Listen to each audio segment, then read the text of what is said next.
وفا میری گزرے نبی کی حیات وفا میری گزرے نبی کی محبت میں آنسو بہاتے بہاتے اندھیروں سے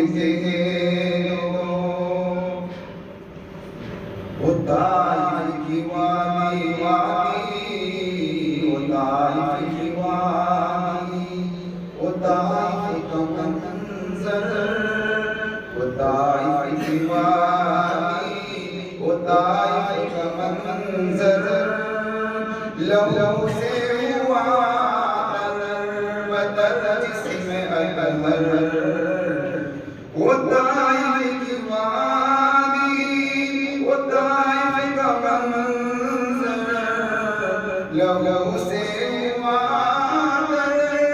بدر جسم اطہر لہو سے ہوا بدر جسم اطہر مگر ان کے حق میں مگر ان کے حق میں نبی نے دعا کی جو پڑھتے پاتھر چلاتے اندھیروں سے پہنچ جاؤں گا میں چراغے محبت چلاتے اندھیروں سے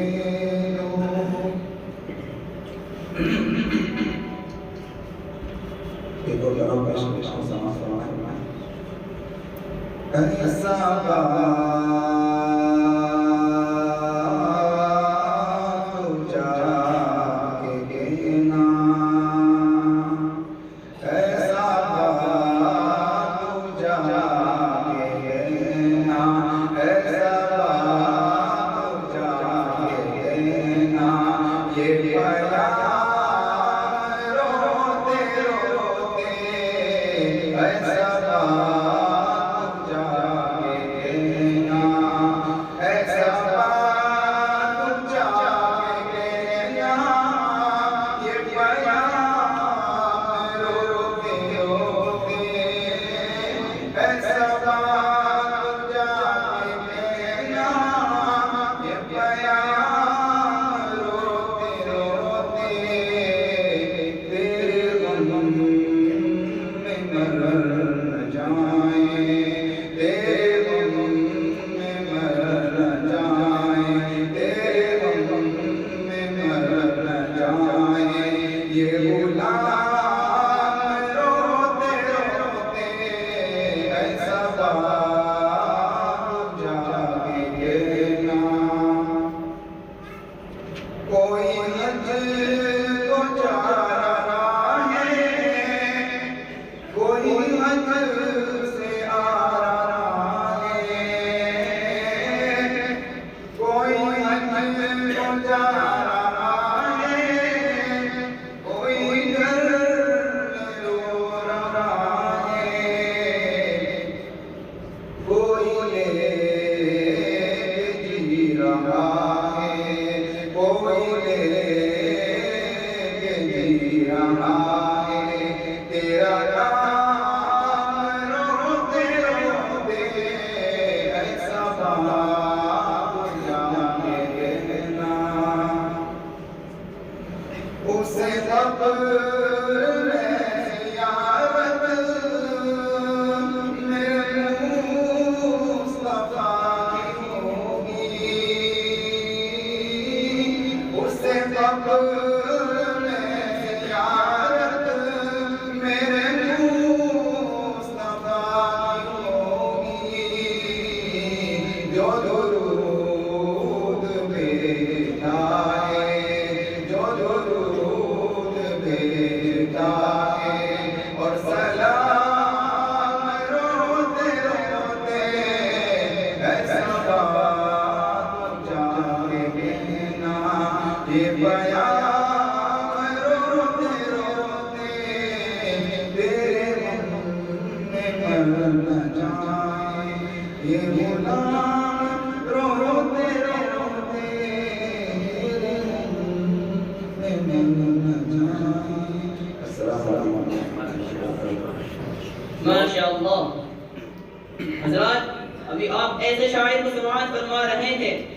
کلام میں عشق رسول کا پیغام تھا، حسن و عمل کی دعوت تھی، عقیدت کا لون و رنگ تھا، وادی حب نبی کا لطف تھا، جس کے ہر شعر میں معنی خیز الفاظ پیوست و منجمد تھے۔ آواز میں بلبل کی چہک، پھولوں کی مہک، کلیوں میں چٹک کے ساتھ ساتھ ایک وقار تھا، جس نے جلسے کو ایک سنجیدہ ماحول بخشا۔ جب حضرت نعت کے نغمے گنگنا رہے تھے تو دل کی بس یہی کیفیت تھی کہ آپ کے الفاظ کے نغموں کی تقدس کی قسم، آپ کے الفاظ کے نغموں کی تقدس کی قسم، آپ میں بلبل کی چہک، پھولوں کی مہک سب کچھ ہے۔ اب ہم اس جلسے کی کارروائی کو آگے بڑھاتے ہیں۔ چنانچہ ہم محمد سالم مولی پور متعلم ابھی بنجوں کو دعوت دیتے ہیں جو آئے اور اپنی تقریر پیش کریں۔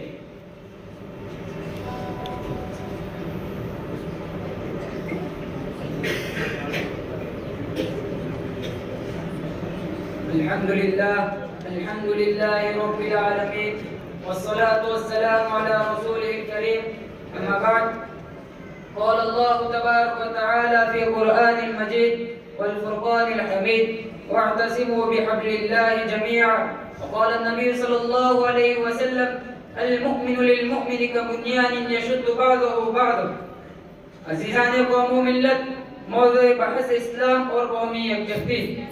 آج کے اس دور میں سیاسی لیڈروں، مفکروں، دانشوروں، ادیبوں، صحافیوں، مقروء خطیبوں کی زبان پر قومی یکجہتی کا لفظ اکثر سنائی دیتا ہے، اور رسائل و اخبارات اور جلسات و معتمرات میں قومی یکجہتی کی گونج برابر سنائی دیتی ہے۔ تو کیوں نہ ہم بھی قومی یکجہتی پر اسلام کی روشنی میں بحث کریں اور دیکھیں اس موضوع پر اسلام کیا کہتا ہے، اس زمرہ میں اس کا کیا نظریہ ہے۔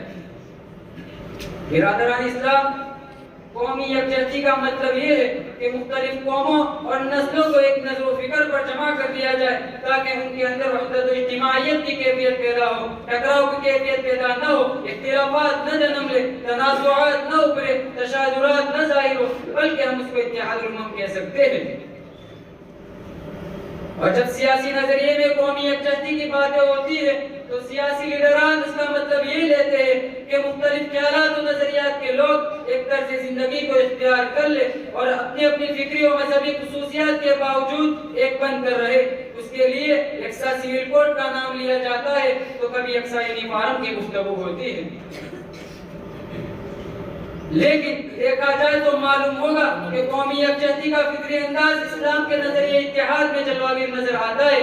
اسلام نے اقوام عالم کو ملک و وطن، قوم و نسل، رنگ و روپ کے اختلاف کے باوجود جس فکری طریقے پر متحد ہونے کی دعوت دی ہے وہ پاکستان کسی دوسرے مذہب کی تعلیمات میں نظر نہیں آتا۔ اسلام نے اقوام عالم کو ملک و وطن، قوم و نسل، رنگ و روپ کے اختلاف کے باوجود جس فطری طریقے پر متحد ہونے کی دعوت دی وہ پاکستان کسی دوسرے مذہب کی تعلیمات میں نظر نہیں آتا۔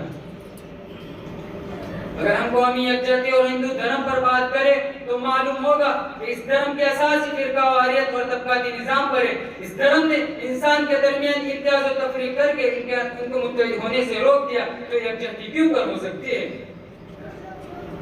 ہندویت نے انسان کے 4 طبقے مقرر کیے ہیں۔ Number 1 Brahmin, number 2 Chhetri, number 3 Vaishya, number 4 Shudra. سب سے اعلیٰ نسل کا برہمن ہے جس کے ذمہ مذہبی امور کی انجام دہی ہے، چیتریوں کے ذمہ حکومت ہے، ویش کے ذمہ کھیتی باڑی ہے، شودر سب سے حقیر و ذلیل ہے۔ برہمن برہما سے پیدا ہوا ہے، چیتری سینے سے پیدا ہوا ہے، ویش پیٹ سے پیدا ہوا ہے، شودر پاؤں سے پیدا ہوا ہے۔ جب مذہب نے خود تقسیم کر دیے تو ایک جہتی کیوں کر ہو سکتی ہے؟ سب ایک سین پر کیسے چل سکتے ہیں؟ ایک جہت پر کیسے رہ سکتے ہیں؟ ایک نظریے پر کیسے متحد ہو سکتے ہیں؟ مگر مذہب اسلام انسان کو تقسیم نہیں کرتا، قومیت و وطنیت کو معیار نہیں بناتا، رنگ و روپ کے امتیاز نہیں کرتا، ملک و وطن کا تفاوت نہیں مانتا، بلکہ وہ انسان کو ایک فرد تسلیم کرتا ہے، ایک ماں باپ کی اولاد دے کر خطاب کرتا ہے۔ ارشاد باری ہے یا ایھا الناس انا خلقناکم من ذکر و انثی وجعلناکم شعوبا وقبائل لتعارفوا ان اکرمکم عند اللہ اتقاکم۔ کہ لوگوں، ہم نے تم کو مرد و زن سے پیدا کیا اور ہم نے تم کو خاندان اور رشتہ دار پر تقسیم کیا تاکہ تم ایک دوسرے کو پہچانو، لیکن اللہ کے نزدیک سب سے معزز شخص وہ ہے جو متقی ہو۔ اور اسی حقیقت کو حدیث میں یوں بیان کیا گیا ہے کہ کلکم من آدم و آدم من تراب لا فضل لعربي على عجمي لا لأبيض على أسود لا لأسود على أبيض إلا بالتقوى. کہ تم سب کے سب آدم کی اولاد ہو اور آدم مٹی سے پیدا کیے گئے.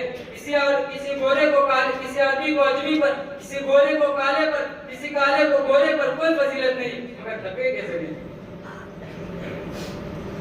برادران ملت، اسلام نے تو طبقاتی نظام کی جڑ ہی کاٹ دی، نسلی تفاوت کی بنیاد ہی ڈالی، قومی تفاخر کے اصل ہی ختم کر دی. اس کے بعد اس نے تمام انسان کو ایک سمت، ایک جہت، ایک نظریہ، ایک عقیدہ، ایک فکر کی طرف بلایا تاکہ انسان ہونے کے ناطے تم متحد ہو کر رہنے کے لیے توحید ہی سب سے جامع طریقہ ہے کہ خدا کی الوہیت تسلیم کر لو، ایک عقیدے پر جم جاؤ، ایک مذہب کو مان لو، تمہارے اندر یکجہتی پیدا ہو جائے گی، تم متحد ہو جاؤ گے، تم بنیاد مرصوص بن جاؤ گے، تم جسد واحد بن جاؤ گے، تمام اختلافات ختم ہو جائیں گے، تمام جھگڑے مٹ جائیں گے.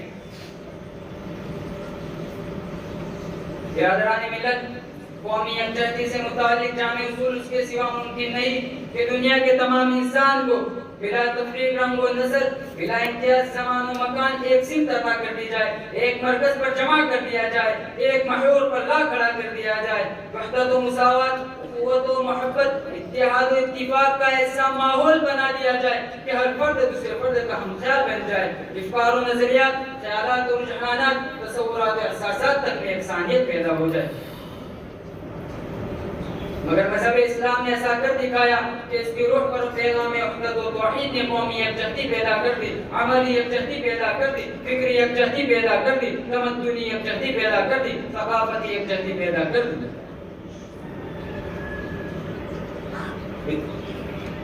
کہ اس نے ثقافتی یکجہتی پیدا کر دی. برادران ملت، اسلام نے اقوام عالم کو ایک سمت کی طرف بلایا. ارشاد باری ہے ان هذه امتكم امه واحده وانا ربكم فاتقون کا جاں فضا، روح پرور، ایمان افروز، حیات بخش اعلان عام کر دیا.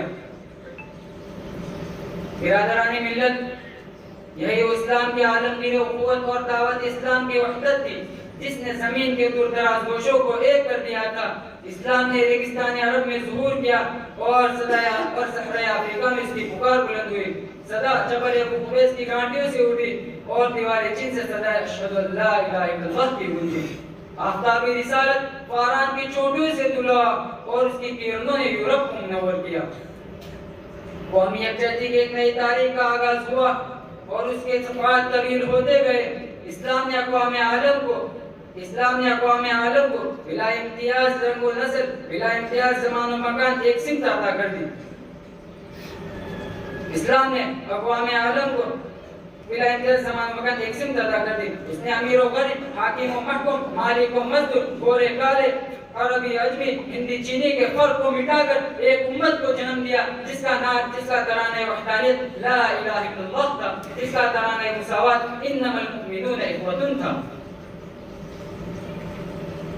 اسلام نے ایمان توحید کے اساس پر دنیا کے تمام انسان کو ایک جھنڈے تلے جمع کر دیا، ان کے درمیان ایک اٹوٹ رشتہ قائم کر دیا، ایک ربط پیدا کر دیا، ایک تعلق پیدا کر دیا. لہذا دنیا کے تمام رشتے ٹوٹ سکتے ہیں مگر یہ رشتہ کبھی نہیں ٹوٹ سکتا. ہو سکتا ہے کہ ایک باپ اپنے بیٹے سے رک جائے، ممکن نہیں. ممکن ہے کہ ایک ماں اپنی گود سے بچے کو الگ کر دے، بعید نہیں کہ ایک بھائی دوسرے بھائی کا دشمن بن جائے. مگر جو رشتہ افریقہ کے مسلمان کو ایک ہندوستان کے مسلمان سے ہو جائے تو دنیا کی کوئی طاقت نہیں کہ اسے توڑ سکے، اس زنجیر کو کاٹ سکے جس خدا کے ہاتھوں نے انسانوں کے دلوں کو ہمیشہ کے لیے جوڑ دیا، اور جس خدا کے ہاتھوں نے انسانوں کے دلوں کو ہمیشہ کے لیے جوڑ دیا، ان کے اندر ربط پیدا کر دیا، قوموں کو ملا دیا، ملتوں کو ایک کر دیا. لہذا دنیا کی کوئی طاقت نہیں کہ اسے توڑ سکے. میں اپنی تقریر اسی پر ختم کرتا ہوں. ماشاءاللہ.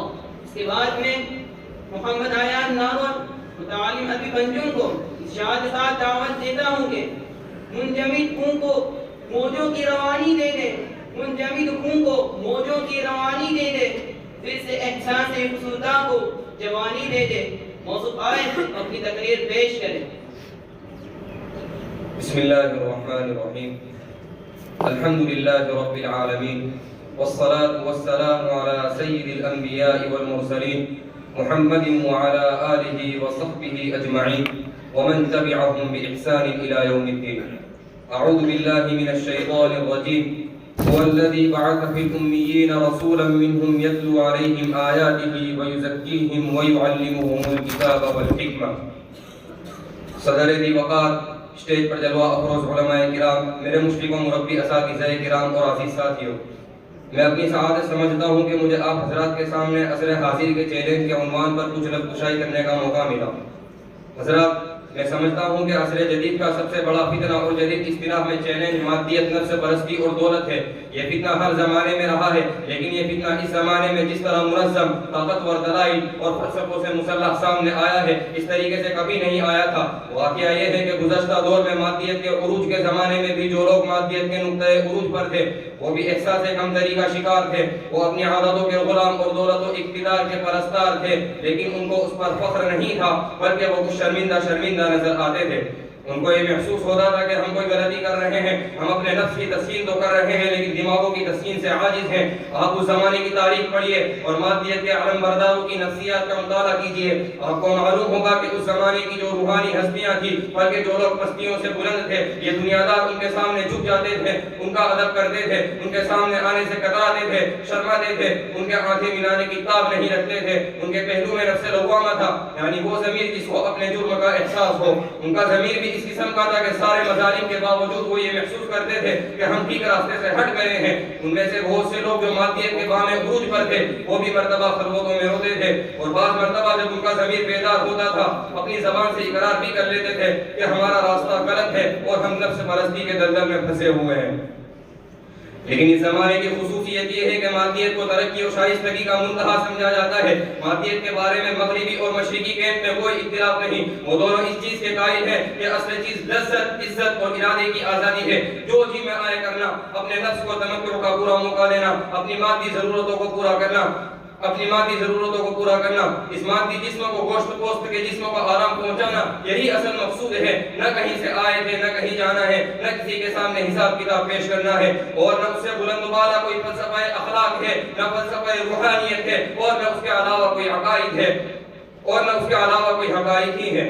حقیقت مطلق، حقیقت کلی یہ ہے کہ ہم اس دنیا میں اس لیے آئے ہیں کہ اس کے ذخائر و مواقع سے فائدہ اٹھائیں، ان کو آپس میں کاٹ کر کھائیں اور زندگی کا لطف اٹھائیں. اس میں جو چیز بھی حائل ہو اس کو دور کر دینا چاہیے، یعنی مقصد ہے تو نفع اٹھانا. لیکن جو چیزیں حائل ہیں ان کی تعین میں ان میں اختلاف ہے. کوئی کہتا ہے کہ اس میں شاہی حائل ہے، ایک خاندان کی مطلق العنانی حائل ہے. کوئی کہتا ہے کہ اس میں سرمایہ حائل ہے، سرمایہ داری کا استحصال حائل ہے. کوئی کہتا ہے کہ غلط تقسیم اس میں حائل ہے. کوئی کہتا ہے کہ اس میں جہل حائل ہے. کوئی کہتا ہے کہ اس میں اچھے ادارے اور طاقت کا فقدان حائل ہے. جو ان سب وسائل کو سب پر تقسیم کرے. غرض یہ کہ جو اجزاء اور حوائج ہیں ان کے درمیان اختلاف ہے، لیکن مقصود میں کوئی اختلاف نہیں. اس زمانے میں مادیت کی جو تنظیم ہو گئی ہے، جس طرح اس کو ریفائن کیا گیا ہے، جیسے شاندار نام دیے گئے ہیں، جس طرح اس پر خوبصورت لیبل لگائے گئے ہیں، جس طرح کی توانائیاں اور صلاحیتیں کام کر رہی ہیں، جس طرح مادیت کو عام کرنے اور اس کو زیادہ سے زیادہ قابل قبول بنانے کی کوششیں کی گئی ہیں، اس کا کسی دور میں کوئی ریکارڈ نہیں ملتا. اس طرح اس دور کا سب سے بڑا چیلنج مادیت کا چیلنج ہے. یہ ایک ایسی کلی حقیقت ہے جس کے اصول و انواع اس سینکڑوں ہو سکتے ہیں، لیکن جنس ایک ہے اور وہ جنس مادیت ہے. اور اس کے انواع میں سرمایہ داری ہے، اشتراکیت بھی ہے، اجتماعیت یعنی کمیونزم بھی ہے، اور دوسرے اقتصادی فلسفے بھی ہے. لیکن سب کا منتہا، نقطۂ جامعہ، قدر مشترک، کامن فیکٹر مادیت ہے، نفس پرستی ہے. محترم سامعین کرام، جب انسان اپنے پیٹ کا، اپنے معدے کا غلام تھا، جب انسان اپنی اندرونی فطری خواہشات کا غلام تھا، جب انسان دولت، عورت اور زمین کے سوا کسی کو حقیقی نہیں مانتا تھا، جب دنیا کی کثیر آبادی مخلوق کے سامنے جھکتی تھی، اس کے سامنے دبتی تھی، انبیاء کرام علیہ السلام اپنے دور میں تشریف لائے اور انہوں نے بتایا کہ اس عالم سے ما وراء ایک عالم ہے. وہ عالم اس عالم سے کہیں زیادہ وسیع، کہیں زیادہ رقیق، کہیں زیادہ حسین و جمیل ہے. اس عالم کو اگر تم دیکھ لو تو اس عالم کا گوارا کرنا مشکل ہوگا. اس عالم میں زندگی گزارنا ایسا ہوگا جیسے مچھلی کو پانی سے نکال کر خشکی پر ڈال دیا جائے تو اس کا تن گھٹنے لگتا ہے، اور جیسے کسی آزاد پرندے کو پنجرے میں بند کر دیا جائے اور وہ پنجرا بھی بہت تنگ ہو تو پھڑپھڑانے لگتا ہے. اسی طریقے سے اگر تم اس عالم کو دیکھ لو تو تمہاری آنکھیں کھل جائے اور تم کو اس دنیا سے گھن آنے لگے جس دنیا پر تم اپنی عزیز متاع روحانیت کی، علم کی، اخلاق کی قربان کر رہے ہو. اس عالم سے تمہیں گھن آنے لگے. اس طرح کسی کو ایک منٹ کے لیے گندگی کے کسی بہت بڑے ذخیرے پر کھڑا کر دیا جائے تو اس کا دم گھٹنے لگتا ہے اور اس کو مدری آنے لگتی ہے. یہ وہ چیز ہے جو قرآن نے ظروف سماوی نے اپنے اپنے طور پر بیان کی ہے. قل متاع الدنیا قلیل، کہیں حطام کے لفظ سے اس کی تعبیر کی، کہیں ذرا کے لفظ سے ادا کیا کہ یہ حطام ہے یعنی چورا ہے، جیسے کھیتی کا چورا ہوتا ہے ویسے ہی یہ بھوسا ہے. کہیں کزرع اخرج الکفار نباتہ کہا کہ کسان کی کھیتی لہلہائی تو اس کو بڑی بھلی لگی اور اس نے کہا کہ کیسا اچھا یہ چمن ہے جو کھلا ہے، کیسی یہ کھیتی ہے. پھر اس کے تھوڑی دیر کے بعد خزاں کا ایک جھونکا چلا آیا، کسان کی درا بھی اس پر چلی تو معلوم ہوا کہ کچھ بھی نہیں ہے. سب سے پہلے اللہ کے پیغمبروں نے دنیا کی یہ حقیقت منکشف کی کہ دنیا بچوں کا کھیل ہے. جیسے ریت پر بیٹھے وہ گھر بناتے ہیں، محل بناتے ہیں، گھروندے بناتے ہیں، پھر اپنے ہاتھ سے توڑ دیتے ہیں، پھر بناتے ہیں تو خوش ہوتے ہیں، پھر خود ہی توڑ دیتے ہیں. یہ دنیا بازی چاہے اطفال ہے، یہ دنیا ان عقلاء کے سامنے، عارفین کے سامنے جن پر اللہ نے یہ حقیقت منکشف کی، اگر آپ تاریخ پڑھیں تو آپ کو یہ سب کچھ نظر آئے گا. معزز سامعین کرام، خدا کو اس دنیا کو آباد رکھنا ہے، اس لیے خدا نے یہ دنیا عام انسانوں پر ایسی منکشف نہیں کی جیسے عارفین پر منکشف کی تھی، ورنہ یہ دنیا ویران ہو جاتی. اس دنیا میں نہ مکان بنانے میں کسی کا دل لگتا اور نہ کارخانہ اور فیکٹری قائم کرنے میں کسی کا دل لگتا. یہ حکمت الہی ہے کہ اللہ تعالیٰ نے اس حقیقت کو آنکھوں سے روپوش کر رکھا ہے، ورنہ اگر یہ حقیقت منکشف ہو جائے اور آخر میں جو کچھ ہونے والا ہے پہلے اگر دکھا دیا جائے تو انسان سے کچھ بھی نہ ہو سکے گا. یا تو اس کا دم نکل جائے گا یا وہ ہاتھ پر ہاتھ رکھ کر بیٹھ جائے گا اور انگلی ہلانا اس کا مشکل ہو جائے گا.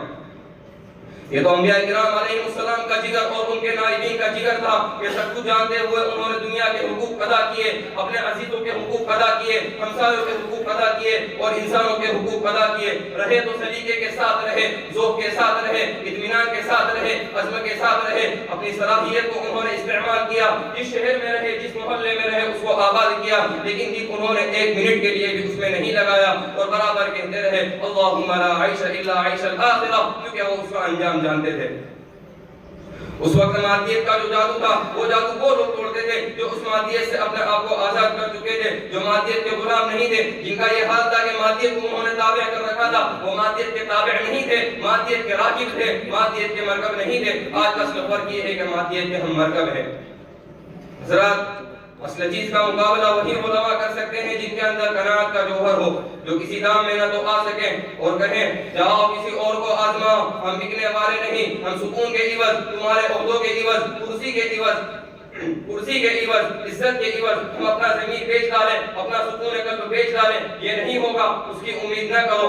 چنانچہ آپ عارفین کو دیکھیں، حضرت مرزا مظہر جانا شہید رحمت اللہ علیہ کو بادشاہ دہلی نے پیغام دیا کہ حضرت مجھے کبھی خدمت کا موقع نہیں دیتے، کبھی تو خدمت کا موقع دیں، کبھی تو فرمائش کریں اور 1000 روپے کی رقم پیش کرنی چاہیے. فرمایا کہ دیکھیے اللہ تعالیٰ فرماتا ہے قل متاع الدنیا قلیل، اس دنیا میں سے ایک بر اعظم ایشیا ہے اور اس میں ایک ملک ہندوستان ہے، ہندوستان میں سے تھوڑا سا بچا کچا آپ کے پاس ہے. اب اگر میں اس میں بھی کمی کر دوں، جو تھوڑا سا رہ گیا ہے اس میں بھی حصہ بناؤ، یہ میں نہیں کر سکتا. تو انہوں نے بالکل دل سے یہ بات کہی تھی. واقعات تو بہت سارے ہیں. حضرات، میں نے آپ کے سامنے آیت پڑھی ہے هو الذي بعث في الأميين رسولا منهم يتلو عليهم آياته ويزكيهم ويعلمهم الكتاب والحكمة. یہ ہے نبوت کے 4 شعبے جو اللہ تعالیٰ ان کے نائبین کو بدری کے نیابت، بدری کے خلافت عطا فرماتا ہے. ایک تو تلاوت القرآن، اس کا ہر جلسے میں سنانے کا رواج ہے اور ہر مدرسے میں حفظ و تجوید کا انتظام ہے اور یہ سلسلہ انشاءاللہ تا قیامت رہے گا. انا نحن نزلنا الذکر وانا له لحافظون. اور بعض آیتوں میں آتا ہے یتلو علیہم آیاتہ ویعلمہم الکتاب. تعلیم کتاب و حکمت کو مقدم کیا اور یہ سیاق و سباق کے مطابق ہے. یہ بڑے اہل نظر کا کام ہے، وہ بتائے گا کہ یہاں کیوں مقدم کیا ہے اور یہاں کیوں مؤخر کیا ہے، کیا ماحول ہے، سورت کا مرکزی نقطہ کیا ہے. یہ کام تو کرنے کا ہے، یہ کام تو کرنے کا ہے. تعلیم کتاب کی تعلیم علوم دینیہ ہے، قرآن و حدیث میں تفسیر ہے. وما علینا الا البلاغ. ماشاءاللہ، بہت خوب. اب ہم اس مسابقے کے ساتھ مسابق محمد اشرف نندا سے متعلم عربی اول کو دعوت دیتے ہیں کہ وہ آئے اور اپنی تقریر پیش کریں.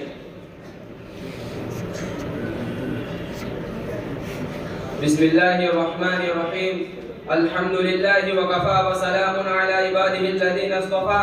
اما بعد، محترم دوستو اور سامعین کرام، دین کو زندہ اشخاص کی ضرورت ہے. اس دین کے لیے اللہ تعالیٰ نے یہ اصول مقرر اور مقدر کر دیا ہے کہ اس کے لیے زندہ اشخاص برابر پیدا ہوتے رہیں گے. کوئی درخت اس وقت تک سبز و شاداب اور زندہ درخت نہیں سمجھا جاتا جب تک کہ وہ باثمر نہ ہو, اس میں نئی نئی پتیاں اور نئے نئے شگوفے نہ کھلتے رہتے ہو. یہ دین زندہ ہے اور زندہ انسانوں کے لیے ہے اور اس کو زندہ اشخاص کی ضرورت ہے. وہ دین مٹ گئے, ختم ہو گئے جنہوں نے روحانیت کے میدان میں, علم کے میدان میں, فکر کے میدان میں, قیادت کے میدان میں زندہ اشخاص پیدا کرنے بند کر دیے.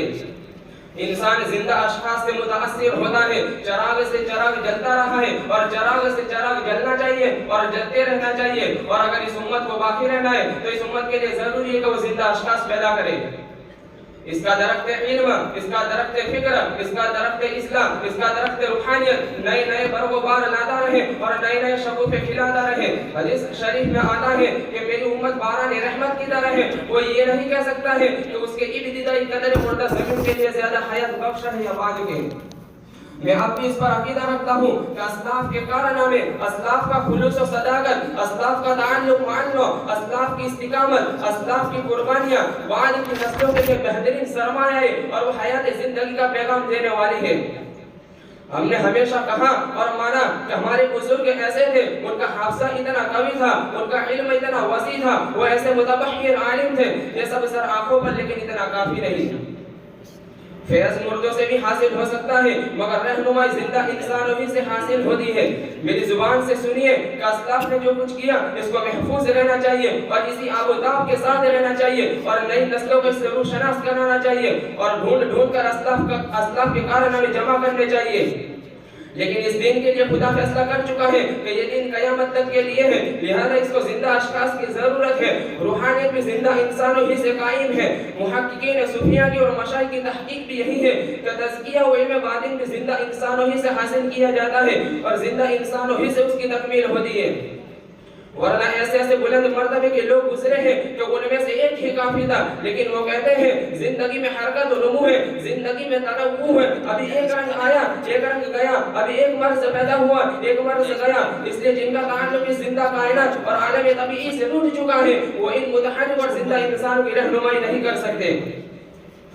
کسی نسل میں فیض ان سے حاصل ہو سکتا ہے, اس میں غلط فہمی نہ ہو, لیکن رہنمائی زندہ انسانوں ہی سے حاصل ہوتی ہے. کسی نسل میں سب کچھ ہے, بڑے کتب خانے ہیں, تاریخ کے بڑے بڑے ذخیرے ہیں, لیکن زندہ ہستیاں نہیں ہیں جن کے قلوب سے, جن کی اجتہاد فکر سے, جن کے تفقہ سے, جن کی بصیرت سے ہم روشنی حاصل کریں. اس نسل کے ضائع ہونے کا اندیشہ ہے. محترم دوستو, حدیث میں ہے کہ ان اللہ یبعث علی رأس کل 100 سنۃ من یجدد لهذه الامة امر دینها. سنن کی حدیث ہے کہ اللہ تعالیٰ ہر 100 برس میں ایک مجدد کو بھیجتا رہے گا جو اس دین کو تازہ کرے گا اور تجدید کا فرض انجام دے گا. اس کا یہ مطلب نہیں کہ اس وقت تو وہ دین کو تازہ کر دے گا پھر وہ سلسلہ ختم ہو جائے گا, بلکہ اس کا مطلب یہ ہے کہ عرصے تک اس کا وجود رہے گا. من یجدد لهذه الامة امر دینها کا یہ مطلب نہیں کہ وہ آئے اور ہفتہ دو ہفتے کے لیے دین کا چرچا ہو گیا اور چلے گئے. ان میں سے کسی بھی بزرگ کا حال پڑے, کسی کا اثر 100 سال تک رہا اور بعض ایسے لوگ پیدا ہوئے جن کا اثر صدیوں تک رہا. میں مجدد الفسانی اور شاہ ولی اللہ صاحب دہلوی رحمۃ اللہ علیہ ان دونوں کو اس دور کا مجدد سمجھتا ہوں. میں سمجھتا ہوں کہ جہاں کہیں بھی علم دین ہے, جہاں کہیں بھی سنت کی دعوت ہے, جہاں کہیں بھی شرک و بدعت سے اجتناب کا جذبہ اور اس سے تنفر ہے, یہ ان دونوں کی کوششوں کا نتیجہ ہے. دیکھیے, ایک ایسا بھی انسان تھا جس نے اس زور سے دھکا دیا کہ امت کی گاڑی 350 سال سے برابر چل رہی ہے اور اللہ ہی خوب جانتا ہے کہ کتنا چلے, پھر کوئی اور اللہ کا بندہ پیدا ہو اور اس کے دھکے سے اور کتنا چلے. حضرت شاہ ولی اللہ صاحب رحمۃ اللہ علیہ کا پورا خاندان حضرت مجدد الفسانی رحمۃ اللہ علیہ کے 100-150 سال کے بعد پیدا ہوا. ان کے کام کے اثرات 13ویں صدی کے ابتدا میں ظاہر ہوئے. میرے کہنے کا مطلب یہ ہے کہ یہ فریضہ ہے تمام مدارس کا اور تمام علماء کا کہ زندہ اشخاص پیدا کرتے رہے. اس دور کی سب سے بڑی ضرورت یہ ہے کہ ایسے علماء ملک میں رہے کہ وہ نئے مسائل سمجھ سکے اور نئے مسائل کے حل پیش کر سکے اور اس میں وہ شریعت کی مدد سے, کتاب و سنت کی مدد سے, اصول فقہ اور فقہ کی مدد سے رہنمائی کر سکے. اس لیے جہاں اور چیزوں کی ضرورت ہے وہاں ایک بڑی ضرورت یہ ہے کہ ایسے متبحر علماء پیدا ہو جیسے مفتی محمد شفیع صاحب رحمۃ اللہ علیہ، مولانا ظفر احمد صاحب عثمانی رحمۃ اللہ علیہ، مولانا محمد یوسف صاحب بنوری رحمۃ اللہ علیہ۔ اور اب زمانہ اتنا ترقی کر گیا ہے اور اب زمانے کے فتنے اتنے سنگین اور زمانے کے چیلنج اتنے شدید ہیں کہ حقیقتاً ضرورت امام غزالی رحمۃ اللہ علیہ، شیخ الاسلام ابن تیمیہ رحمۃ اللہ علیہ، حکیم الاسلام شاہ ولی اللہ صاحب دہلوی رحمۃ اللہ علیہ کی۔ لیکن اگر حجت الاسلام غزالی رحمۃ اللہ علیہ، شیخ الاسلام ابن تیمیہ رحمۃ اللہ علیہ، حکیم الاسلام شاہ ولی اللہ صاحب دہلوی رحمۃ اللہ علیہ اس وقت نہ پیدا ہو تو کم از کم اس درجے کے لوگ پیدا ہو جن کے میں نے نام لیے۔ لہٰذا یہ مدارس کا فرض ہے کہ وہ ایڑی چوٹی کا زور لگا دے کہ وہ تبحر پیدا ہو، وہ وسعت نظر اور عمق اور نظر کی گہرائی اور گہرائی پیدا ہو، اور وہ کتاب و سنت کی روح سے واقفیت پیدا ہو، مقاصد شریعت سے آگاہی پیدا ہو، بدلے وہ زمانے میں امت کی رہنمائی کر سکے۔ محض یہ کہ کتاب میں دیکھ لو یہ کافی نہیں، اس لیے کہ کتابیں تو اپنے اپنے عہد میں لکھی گئی ہیں۔ اللہ تعالیٰ نے صرف کتاب الوحی کی خصوصیت قرار دی ہے کہ لا تبلا جدتہ ولا تنتہی عجائبہ، کہ وہ کبھی پرانی نہیں ہوگی، باقی ہر انسانی کتاب میں اس حد کی چھاپ ہوتی ہے، اس حد کے گھنے سائے ہوتے ہیں۔ محترم حضرات، یہ مدارس بہت ہی مبارک اور نہایت ضروری ہے۔ ہم سب مدارس ہی کے کھیوان نعمت کے ڈھیر ساتھی ہیں، اور میں جو آپ کے سامنے کھڑا ہوا بات کہہ رہا ہوں یہ مدارس ہی کا فیض ہے۔ لیکن میں کہنا چاہتا ہوں اور خدا کرے کہ میری بات جتنی ہے اور جس درجے کی ہے اسی کے مطابق سمجھی جائے کہ یہ دین زندہ ہے اور اس کو زندہ اشخاص کی ضرورت ہے، اور زندہ انسانوں ہی کے دم سے یہ چلے گا۔ اسلاف کی عظمت میں رتی برابر کمی کرنا مقصود نہیں ہے، مقصود یہ ہے کہ اس پر قناعت نہیں کرنی ہے کہ اسلاف نے یہ کیا۔ کوئی مسئلہ پوچھنے آئے تو کہے ہمارے یہاں ایک سے ایک بڑا عالم پیدا ہوا، آسمان علم، جبل علم۔ سائل کہتا ہے کہ کنویں میں پھولا جانور گر گیا ہے، تمام محلے والے پریشان ہیں، تو آپ کہیں ہمارے یہاں امام ابو حنیفہ رحمۃ اللہ علیہ پیدا ہوئے، امام ظفر رحمۃ اللہ علیہ پیدا ہوئے، اور آخر میں بدائع الصنائع کے مصنف، البحر الرائق کے مصنف اور فتح و عالمگیری کے مصنف پیدا ہوئے۔ اس سے کام نہیں چلے گا۔ میرے عزیزو، علوم کا زوال بلکہ امتوں کا زوال اسی طرح ہوا کہ جب کوئی گیا تو کوئی دوسرا اس کی جگہ لینے والا نہیں ہے۔ آج خطرہ اسی بات کا ہے کہ جو اڑتا ہے جگہ خالی کر کے چلا جاتا ہے۔ میں آپ سے کیا کہوں، یہ کہنے کی بات نہیں۔ ہندوستان میں ہم کیا خلا محسوس کر رہے ہیں؟ کسی مدرسے میں شیخ الحدیث کی ضرورت ہے، شیخ الحدیث نہیں مل رہا ہے، کہیں اصول فقہ پڑھانے والا نہیں مل رہا ہے۔ کچھ اللہ کے بندے یہاں آ گئے اور کچھ اللہ کے پاس چلے گئے، ایک نے انتقال کیا تو دوسرا منتقل ہو گیا، ہمارے حق میں نتیجہ ایک ہوا۔ مطلب یہ ہے کہ خلا پر ہونا چاہیے اور اس کے لیے جافشانیوں کی ضرورت ہے۔ یہ کام بغیر جافشانیوں کا نہیں ہو سکتا۔ اگر آپ چاہتے ہیں کہ حدیث کا جدید عالم پیدا ہو، فقہ کا کوئی جدید عالم پیدا ہو، تو اس کے لیے پتہ پانی کرنے کی ضرورت ہے۔ اور افسوس ہے کہ اب ہمارے مدارس میں اس کا رواج ہی نہیں رہا۔ سب کچھ ہے لیکن وہ محنت نہیں ہے۔ میں کہتا ہوں کہ مبالغہ صحیح مگر کسی درجے میں انہماک ہونا چاہیے۔ یورپ میں جو ترقیاں ہوئی ہیں اسی لائن سے ان میں بھی استقراق ہے۔ یورپ میں جو ترقیاں ہوئی ہیں اسی لائن سے ان میں بھی استقراق ہے۔ میں نے واقعہ سنے ہیں کہ بعض تحقیقی کام کرنے والوں کو اس کی خبر نہیں ہوئی کہ کب صبح ہوئی اور کب شام ہوئی۔ میرے عزیز طلبہ، یہ انتشار کا دور ہے۔ آج کل تو بڑی مصیبت یہ ہے کہ آپ یہاں سے جائیے تو 50 چیزیں آپ کو ایسی نظر آئیں گی جو انتشار پیدا کرنے والی ہوگی۔ آپ ایسے حالات دیکھیں گے جو انتشار پیدا کرنے والے ہوں گے، آپ ایسی تصویریں دیکھیں گے جو ساری ذہنی یکسوئی ختم کر دے گی۔ اور اگر ٹیلی ویژن ہو رہا ہے تو سبحان اللہ یا انا للہ کہہ دیجئے۔ اس زمانے کی خوبی یہ تھی کہ انتشار پیدا کرنے والی چیزیں کم تھی اور لوگوں میں علمی استقراق تھا۔ ایک واقعہ امام غزالی رحمۃ اللہ علیہ نے غالباً احیاء العلوم میں لکھا ہے کہ امام شافعی ایک مرتبہ امام احمد بن حنبل رحمۃ اللہ علیہ کے گھر آئے۔ امام صاحب کے بچے کہتے ہیں کہ ہم دیکھتے تھے کہ ہمارے والد صاحب ہر نماز کے بعد امام شافعی کے لیے دعا کرتے تھے اور کہتے تھے یا اللہ محمد بن ادریس کو زندہ رکھ، قائم رکھ، ان کی عمر میں برکت دے۔ وہ بچے سوچتے تھے کہ ہمارے والد صاحب امام وقت ہے، ان کے استاد کیسے ہوں گے جن کے لیے دعا کرتے ہیں۔ ایک مرتبہ پوچھا کہ ابا جان آپ کس کے لیے دعا کرتے ہیں اور کیوں؟ تو انہوں نے کہا یا بنی انہ کالشمس للدنیا والعافیۃ للبدن، ایک مرتبہ لطیفہ پیش آیا کہ امام شافعی تشریف لے آئے، گھر والوں نے سمجھا کہ گھر بیٹھے دولت ملی، بڑی خاطر و مدارت کی، اور جب وہ رات کو کھانا کھا کے اور وعدے کر کے بستر پر لیٹے تو بچوں نے سوچا کہ ہمارے والد صاحب امام وقت ہیں، ان کے استاد کیسے ہوں گے، کہ ہمارے والد صاحب بڑا وقت عبادت میں گزارتے ہیں، ان کے استاد کیسے ہوں گے، کہ ہمارے والد صاحب بڑا وقت عبادت میں گزارتے ہیں، یہ تو ہمارے والد صاحب کی کوئی استاد ہے، ان کی تو پلک بھی نہیں لگے گی، رات بھر عبادت کریں گے۔ چنانچہ انہوں نے لوٹا بھر کر رکھ دیا کہ رات کو اٹھیں گے اور وضو کر کے عبادت میں مشغول ہو جائیں گے، لیکن وہ صبح تک سوتے رہے، یہاں تک کہ امام احمد بن حنبل رحمۃ اللہ علیہ آئے اور انہوں نے اٹھایا، وہ اٹھے اور بے وضو کیے ہی نماز پڑھنے چلے گئے۔ اب تو ان کے پاؤں تلے کی زمین ہی نکل گئی کہ یا اللہ کس طرح کیا ہے، لوٹا دیکھا تو ویسا کا ویسا بھرا ہوا پڑا ہے، بڑی حیرت کہ انہوں نے بے وضو نماز پڑھی۔ اس زمانے میں اعتراض کرنے کا رواج نہیں تھا،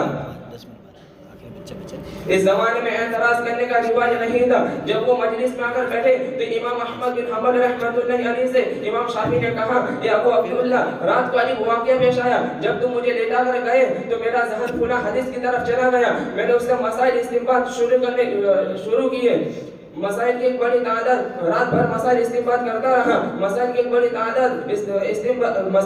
تعداد بیان کر کے فرمایا، اتنے مسائل استنباط کر چکا تھا کہ صبح ہو گئی۔ اسی لیے شاعر نے کہا ہے، کارے پاکارا کیا سز خود مگیر، گرچہ باشد در نوشت در شیر شیر، اگر بدگمانی کا دور ہوتا تو اخبار میں چھاپ دیا جاتا کہ ایسے ایسے علماء ہیں جو بے وضو نماز پڑھ لیتے ہیں بلکہ پڑھا بھی دیتے ہیں۔ تعجب نہیں کہ انہوں نے نماز پڑھائی بھی ہو، بھلا ان کی موجودگی میں کون نماز پڑھا تھا؟ اللہ تعالی ہمارے اس کلام کو قبول فرمائے۔ وآخر دعوانا الحمدللہ رب العالمین۔ ماشاءاللہ، مولانا شعیب صاحب کی جانب سے افغان بہار کو 100 روپے موصول ہوئے ہیں، اور مولانا عمران صاحب کی طرف سے تمام مساہمین کو 1000 روپے موصول ہوئے ہیں۔ جزاکم اللہ خیر احسن الجزاء۔ حضرات، اب میں اس مسابقے کی آخری کڑی محمد سلمان بنداسن تعلیم عربی قوم کو اشاعت کے ساتھ دعوت دیتا ہوں کہ کتابت کی دنیا پہ ہے حکمرانی، کتابت کی دنیا پہ ہے حکمرانی، دلوں کو جگاتی ہے سحر البیانی، فدا تیری تقریر پہ ہے یقیناً، فدا تیری تقریر پہ ہے یقیناً، گلوں کا تبسم کلی کی جوانی۔ موصوف آئے اور اپنی تقریر پیش کریں۔ بسم اللہ الرحمن الرحیم، الحمدللہ وکفا وسلام علی عبادہ الذین اصطفیٰ، اما بعد۔ صدر دی وقار، حضرات اساتذہ کرام، حکم صاحبان اور میرے عزیز ساتھیوں، قبل اس کے کہ آپ حضرات سے کوئی تفصیلی اور معین بات کہوں، ایک اصولی اور اجمالی بات کرنا چاہتا ہوں کہ اس وقت علماء اور تعلیم یافتہ طبقے کی ذمہ داری بہت بڑھ گئی ہے۔ دیکھیے، جب کسی دعوت یا کوشش کے ساتھ اعلیٰ طبقے کے وہ لوگ ہو جو ذہین اور صاحب فکر سمجھے جاتے ہیں اور جو دین کا گہرا علم رکھتے ہیں، تو اس میں سنجیدگی، گہرائی اور پختگی ہوتی ہے، اور اس کے بارے میں یہ امید ہوتی ہے کہ وہ کسی غلط راستے پر نہیں پڑے گی، اس تحریک میں جذباتیت نہیں ہوگی، اس میں عامیانہ اور تبدل انداز نہیں ہوگا۔ اس وقت عالم اسلام میں علماء کی، دینی جماعتوں کے اور قائدین کی ذمہ داری بہت بڑھ گئی ہے۔ یہ ذمہ داری ہر زمانے میں زیادہ رہی ہے، مگر اس زمانے میں خاص طور پر وہ بہت عظیم بن گئی ہے کہ وہ صحیح رہنمائی کریں گے، تحریک دعوت اور جد و جہد کو سطحیت سے بچائیں گے، اور اس کے متعلق یہ تصور اور یہ تعطر قائم ہونے نہ دیں گے کہ دریا کا حباب ہے، بلکہ اس کے متعلق یہ تعطر دیں گے کہ اس کی جڑیں گہری اور علم و دین کی زمین میں پیوست رہیں۔ حضرات، خلافت بنو امیہ اور خلافت بنو عباس کی پشت پر اگر علماء و مجتہدین نہ ہوتے تو اسلام میں حیثیت نظام حیات کے ایک مرتب و مدفن قانون کی شکل میں موجود نہ ہوتا۔ تاریخ میں ان لوگوں کی خدمات کو سراہا جاتا ہے جو ملک کو فتح کرتے تھے۔ ہمارے بڑے بڑے قائدین طارق بن زیاد، محمد بن قاسم، عقبہ بن نافع، موسیٰ بن نصیر وغیرہ حضرات کی خدمات روز روشن کی طرح تابناک ہے، مگر جو لوگ مفتوحہ ممالک میں اللہ کے قانون کو رائج کرتے تھے، وہاں کے مشکلات و مسائل کو حل کرتے تھے، وہاں کی پیش آمدہ ضروریات کی تکمیل کرتے تھے، نئے نئے حالات جو پیدا ہوتے تھے ان میں رہنمائی کرتے تھے، ان کی خدمات کو بہت کم لوگ جانتے ہیں۔ حالانکہ اگر ائمہ مجتہدین اور محدثین اعظام اس زمانے میں محنت نہ کرتے اور ان کا دماغ اس تلوار کے پیچھے نہ ہوتا جو ملک کو فتح کرتی تھی، اور اس حکومت کے پیچھے نہ ہوتا جو ملک میں نظم و نسق قائم کرتی تھی، تو یہ سب کوششیں، فتوحات اور سلطنتیں بالکل کھوکھلی تھی۔ مثال کے طور پر عرض کرتا ہوں کہ تاتاریوں نے عالم اسلام کو زیر و زبر کر ڈالا، عالم اسلام کی چولیں ہلا دی. اس وقت مسلمانوں سے زیادہ ذلیل کوئی نہیں تھا. آپ اس زمانے کی تصاویر دیکھیں جو آثار قدیمہ میں ملتی ہے تو اس سے اندازہ ہوگا کہ کسی مسلمان کی داڑھی کسی گھوڑے کی دم سے بنتی ہے اور ایک تاتاری اسے کھینچے لیے جا رہا ہے. دنیا کی ہر قوم ان کی نگاہ میں عزت رکھتی تھی مگر مسلمانوں سے زیادہ ذلیل کوئی نہیں تھا، خاص طور پر اس خطے زمین کے مسلمان جو کہ مسلمانوں کی تہذیب اور ثقافت کا مرکز رہ چکا ہے، یعنی کہ ایران اور ماوراء النہر کا علاقہ جو اخیر میں فقہ کا خاص طور پر فقہ حنفی کا مرکز رہا ہے. لیکن آپ حضرات اس سے واقف ہے کہ وہی تاتاری جو مسلمانوں کے فاتح تھے اسلام کے مفتو بن گئے، جنہیں مسلمانوں کی تلوار شکست نہ دے سکی، ان کو مسلمانوں کے علم نے، مسلمانوں کی تہذیب نے اور مسلمانوں کی ثقافت نے تسخیر کر لیا اور انہیں اپنے بیدام غلام بنا لیا.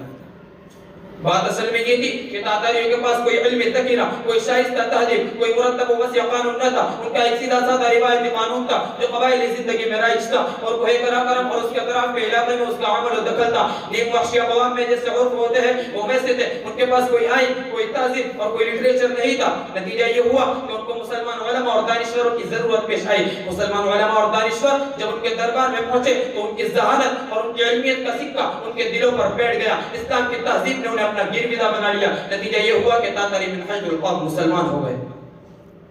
مسلمان چونکہ صاحب دماغ تھے، ان کے پاس ذہانت کے سرچشمے تھے، ترقی یافتہ تہذیب تھے، ایک وسیع ثقافت اور علمی ذخیرہ تھا، وہ آئین سازی کا تجربہ رکھتے تھے، وہ تمدنی مشکلات اور مسائل کو حل کر سکتے تھے، جس کی وجہ سے تاتاریوں کو ان کی ضرورت پیش آئی. اور سنیے فلسفہ تاریخ کا یہ ایک اہم اصول ہے کہ جب کی طاقت اس وقت تک کامیاب نہیں ہو سکتی جب تک اس کے پیچھے دماغ نہ ہو، آئین سازی کی طاقت نہ ہو اور ایک منظم ادارہ نہ ہو.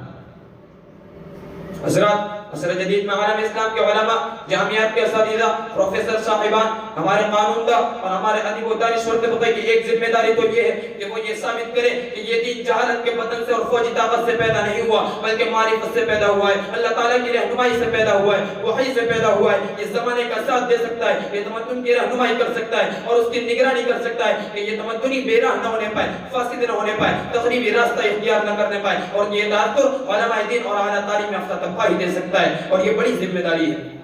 دیکھیے جب کسی دن یا کسی قوم کے متعلق ایک خیال قائم ہو جائے کہ علم کے ساتھ اس کا کوئی جوڑ ہی نہیں ہے بلکہ علم سے اس کو نقصان پہنچتا ہے اور جہالت سے اس کو فائدہ، تو تھوڑے عرصے کے لیے وہ اپنے زور بازو و زور شمشیر سے کسی دعوت، کسی جماعت، کسی قوم یا دنیا کے کسی حصے پر تو قبضہ کر لے گا مگر دماغوں پر اس کا قبضہ نہیں ہو سکتا. سب یہی خیال کریں گے کہ اس کو زندہ رہنے کے لیے یہ جہالت کی تاریکی چاہیے. جہاں تک یہ تاریکی رہے گی وہ زندہ رہے گا، جب علم آئے گا وہ غائب ہو جائے گا، اس کا پردہ چاک ہو جائے گا اور بدری آفتاب کی روشنی جس طرح چھٹ جاتی ہے وہ چھٹ جائے گا. دوستو عیسائیت کا معاملہ یہی ہے. عیسائیت نے علم کا ساتھ نہیں دیا. عیسائیت ایک خالص روحانی تحریک اور معاشرتی انقلاب کے طور پر تو آئی. حضرت مسیح علیہ السلام کا زمانہ جب تک رہا تو ان کا تقدس، ان کی روحانی طاقت اور ان کی مقبولیت رہنمائی کرتی رہی مگر اس کے بعد اس کو ایک زمانے تک ذہین اور صاحب نظر لوگوں کا تعاون حاصل نہیں ہوا. جب مسیحیت یورپ میں پہنچی تو یہ سمجھا گیا کہ زندگی کا ساتھ نہیں دے سکتی، اس لیے زندگی سے اس کو علیحدہ کر لینا چاہیے.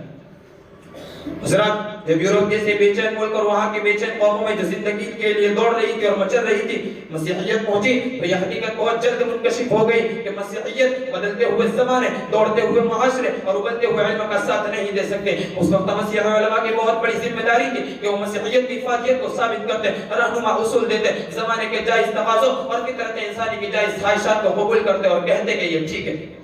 لیکن اس کے ساتھ مذہب کی ہدایت اور نگہبانی چاہیے. یہ انہوں نے نہیں کیا. وہ دو گروہوں میں بڑھ گئے. حاکمانہ گروہ نے مسیحیت کو بس عقیدے کے طور پر تسلیم کیا اور باقی زندگی کو، آئین سازی کو کھلی چھوڑ دے دی. اور دوسرا طبقہ علماء کا تھا، انہوں نے مخالفت شروع کر دی اور کہا ترقی ضروری نہیں، ترقی زندگی سے فرار میں ہے، کلیساؤں میں جانے میں ہے، شادی نہ کرنے میں ہے، اس دیواجی زندگی سے منہ موڑ لینے میں ہے، اور عورت کے سائے سے بھاگنے میں ہے اور اس میں روحانیت کا بچاؤ ہے.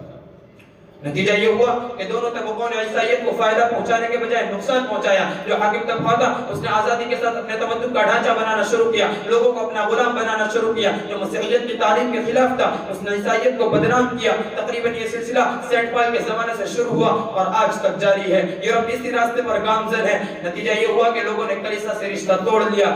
کلیسا اور ریاست کے درمیان ہمیشہ کے لیے جدائی ہو گئی اور عیسائیت سمٹتے سمٹتے ایک نقطہ ہو گئی. یہ غلطی عالم اسلام میں الحمدللہ نہیں ہونے پائی ہے، اس لیے کہ شروع سے اسلام اور علم کا چولی دامن کا ساتھ تھا کہ جس کی پہلی وحی اقرا کے لفظ سے شروع ہوئی ہو، جس کی پہلی وحی میں قلم کو فراموش نہ کیا گیا ہو، وہ علم اور قلم کا ساتھ کیسے چھوڑ سکتا ہے؟ اسلام میں اس کا تصور بھی نہیں کیا جا سکتا کہ دین و علم میں دوری ہوگی، اس لیے کہ شروع سے اسلام اور علم کا چوری دامن کا ساتھ رہا ہے۔ دیکھیے جب بدر کے قریشی قیدی مدینہ پہنچے تو ان میں کئی ایسے تھے کہ وہ فدیہ ادا کر کے رہائی حاصل نہیں کر سکتے تھے، تو ان کا فدیہ یہ مقرر کیا گیا کہ وہ انصاری اور مہاجرین کے 10 بچوں کو پڑھنا لکھنا سکھا دیں۔ سب سے بڑا کام اس وقت یہ ہے کہ ہم یہ ثابت کریں کہ اسلام اپنی اسی روح اور انہی مقاصد کے ساتھ اور انہی اصولوں کے ساتھ نہ صرف زندگی کا ساتھ دے سکتا ہے بلکہ اس کی رہنمائی کر سکتا ہے، اور یہ ثابت کرنا ہمارا سب سے بڑا فریضہ ہے۔